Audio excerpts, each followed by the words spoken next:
پھر اس سے اگلا ورژن ہے، سنن ابی داؤد میں حدیث ہے کہ جب اپنے بھائی کو دفنا چکو تو اس کی قبر پر کھڑے ہو کر اس کے قبر میں سوالات کی استقامت کے لیے دعا کرو. یہ نبی الاسلام نے حکم دیا ہے. ایک تو ویسے ہمارے یہاں پہ عموماً لوگ نماز جنازہ کے بعد دعا مانگنا شروع کر دیتے ہیں، تو وہ تو کوئی ثابت نہیں ہے. وہ جس سنن ابی داؤد یا سنن نسائی کی حدیث کا سہارا لیتے ہیں وہ تو الفاظ ہی کچھ اور ہیں. وہ یہ کہ جب اپنے بھائی کے لیے جنازہ پڑھو تو خلوص سے اس کے لیے دعا مانگو. تو وہ یہ کہتے ہیں کہ جنازہ پڑھنے کے بعد مانگو، حالانکہ اس چیپٹر کی آپ ہیڈنگ دیکھ لیں، وہ جنازے کے اندر پڑھے جانے والی دعاؤں کا ذکر ہو رہا ہے. اور یہاں پہ کیا ہوتا ہے کہ ہمارے جو حنفی بھائی ہیں بریلوی اور دیوبندی، ان کا جنازہ تو 1 منٹ کا بھی مشکل سے ہوتا ہے، اور بعد میں دعا جو ہے وہ 5 سے 10 منٹ کی ہو رہی ہوتی ہے. دیوبندی نہیں مانگتے، اور ان سے پوچھے کیوں نہیں مانگتے، وہ کہتے ہیں ثابت نہیں ہے. اور جب ان سے یہ پوچھیں کہ یہ جو فرض نماز کے بعد آپ اجتماعی دعا کرتے ہیں، ویسے تو اکیلے جو مرضی آپ کریں، یہ کہاں سے ثابت ہے؟ وہ کہتے ہیں یہ علماء نے جاری کی ہے تاکہ امت سے دعا اٹھ نہ جائے. تو کیا صرف دیوبندی علماء کو یہ حق حاصل ہے کہ وہ دین میں چیزیں خود سے انجیکٹ کریں گے؟ بریلویوں کو کوئی حق حاصل نہیں ہے. حقیقتاً تو دونوں کو کوئی حق حاصل نہیں ہے. یہ دونوں نے ہی دین کے اندر اپنی طرف سے چیزیں داخل کر دی. اصل دعا جو ہے وہ قبرستان میں دفنانے کے بعد آپ نے قبر کے اوپر کھڑے ہو کر کرنی ہے.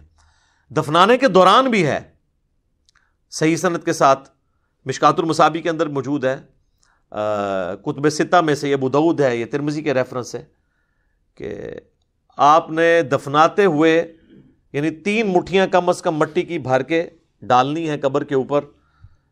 بسم اللہ وعلی ملت رسول اللہ، اللہ کے نام سے شروع کرتا ہوں اور رسول اللہ کی ملت کے اوپر. تو یہ آپ نے پڑھ کے اس کے اوپر ڈالنی ہے. پھر دفنانے کے بعد جب آپ نے دعا مانگنی ہے تو ظاہر ہاتھ اٹھا کے مانگنی ہے. یہ بعض لوگوں کو ایک مسئلہ ہو جاتا ہے کہ شاید قبر پہ اگر ہاتھ اٹھا کے دعا مانگی تو یہ کوئی شرک ہو جائے گا. شرک تو تب ہوگا جب آپ مردے سے مانگ رہے ہوں گے، آپ اللہ سے مانگ رہے ہیں.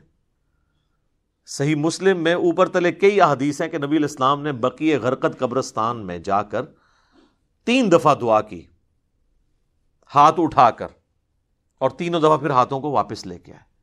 تو یہ تو سنت ہے، اس میں کوئی حرج نہیں ہے. قبرستان میں بھی آپ ہاتھ اٹھا کے دعا کر سکتے ہیں. پھر قبرستان میں دفنانے کے بعد میت کے لیے دعا کرنا، اور پھر قبر کے اوپر اتنی دیر بیٹھنا کہ جتنی دیر ایک اونٹ کو نحر کر کے اس کا گوشت تقسیم کیا جائے. تو یہ صحیح مسلم کے اندر حضرت عمر ابن عاص کی وصیت ہے. انہوں نے اپنے بیٹے کو وصیت کی تھی کہ جب میں مر جاؤں میری قبر پہ اتنی دیر بیٹھے رہنا کہ جتنی دیر ایک اونٹ کو نہر کر کے اس کا گوشت تقسیم کیا جاتا ہے، یعنی 2 سے 2.5 گھنٹے، تاکہ میں اپنی قبر کے ساتھ مانوس ہوں، اور تاکہ میں یہ جان لوں کہ میں نے اپنے رب کے آئے ہوئے فرشتوں کو کیا جواب دینا ہے. اب وہ اس لفظ کو بھی لوگ پکڑتے ہیں، وہ کہتے ہیں جان لوں کا مطلب یہ ہے کہ وہ باہر سے کوئی آواز لگائے گا. تو اگر آواز ہی لگانی ہوتی تو حضرت عمر ابن عاص اپنے بیٹوں کو کہہ دیتے کہ تم نے جو ہے نا میری قبر پہ کھڑے ہو کے اذان دے دینی ہے تاکہ مجھے پتہ چل جائے. یہاں پہ لوگ دیتے ہیں نا اذان، پوچھے کہاں لکھی ہے، وہ کہتے ہیں منع کہاں ہے. تو اس اعتبار سے تو آپ دین میں جو مرضی داخل کر لیں. وہ تو میرے بھائی جنازے کی بھی اذان منع تو کہیں پہ نہیں ہے. ہم کیوں نہیں دیتے کہ نبی الاسلام نے نہیں دی. عیدین کی اذان نہیں ہوتی، منع تو کوئی نہیں ہے. وہ کہتے ہیں نہیں جی وہ بخاری مسلم میں حدیث ہے کہ نبی علیہ السلام عید کی اذان نہیں دیا کرتے تھے. سر یہ حدیث تو آپ کے کام کی نہیں ہے. آپ نے حدیث یہ دکھانی ہے کہ نبی علیہ السلام عید کی اذان سے منع فرمایا کرتے تھے. نہیں دیا کرتے تھے وہ آپ نہ بھی بتائیں، ہمیں پتہ ہے کہ نہیں دیا کرتے تھے. نہیں تو بہت سارے کام بھی نہیں کیا کرتے تھے. نبی علیہ السلام کی 3 بیٹیاں آپ کی مبارک زندگی میں فوت ہوئی ہیں، آپ نے ان کو اپنے ہاتھوں سے دفنایا، آپ نے کسی کا تیجا 40واں نہیں کیا. جب ہم پوچھتے ہیں کہ وہ کہتے ہیں جی وہ منع تو کوئی نہیں نہ کیا. ٹھیک ہے، تو منع والا معاملہ یہ ہے میرے بھائی کہ جو کام دین کے اندر نہیں نبی علیہ السلام نے تعلیم فرمایا وہ انڈرسٹوڈ منع ہی تصور کیا جائے گا. یہ ایک